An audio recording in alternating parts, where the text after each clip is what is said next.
મારું નામ અક્ષય પારગી છે. હું જિલ્લા પુરવઠા અધિકારી ખેડા છું. હાલમાં જે પરિસ્થિતિ સર્જાઈ છે જેમાં એક પેનિક લોકોમાં સર્જાયો છે, પર્ટિક્યુલરલી એલપીજી માટે.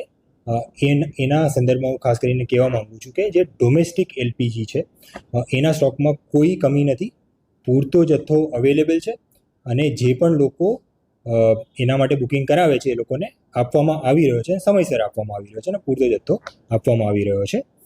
હા, એક એવું નિર્ણય લેવામાં આવ્યો છે કે એક ગ્રાહકે જો બુકિંગ કરાવ્યું છે તો નેક્સ્ટ બુકિંગ એ 25 દિવસ પછી જ કરાવી શકે છે.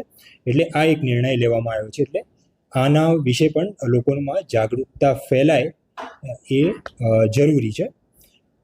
સાથે સાથે હું એમ પણ કહીશ કે આપણે સેન્ટ્રલ ગવર્મેન્ટ છે, સ્ટેટ ગવર્મેન્ટ છે, સતત મોનિટરિંગ કરી રહી છે અને એન્શ્યોર કરી રહી છે કે આ જે પરિસ્થિતિ છે એમાં આપણે બેસ્ટમાં બેસ્ટ કરીને લોકોને તકલીફ ના પડે એ રીતે કાર્યવાહી કરવામાં આવી રહી છે.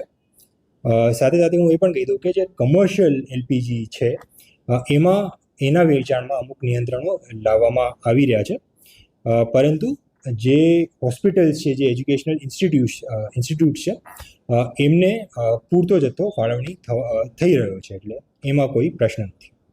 જી, અમુક જગ્યાએથી આવા ફરિયાદો મળ્યા છે, પણ એમાં અમે તપાસ કરી છે ને એમાં મોટાભાગના સર્વર ઇસ્યુઝ છે અને સર્વર ઇસ્યુઝ હશે તો એ રિઝોલ્વ પણ થઈ જશે. પણ અગેન સ્ટોકમાં કોઈ પ્રશ્ન નથી, સ્ટોક પૂરેપૂરો જ છે અને તમામ ગેસ એજન્સીઝ પાસે પૂરતો સ્ટોક છે. સર્વર ઇસ્યુ માટે અમે બિલકુલ ઉપર જાણ કરી છે અને એ લોકો કરી દેશે સમયસર, એ પણ નિવારણ આવી જશે.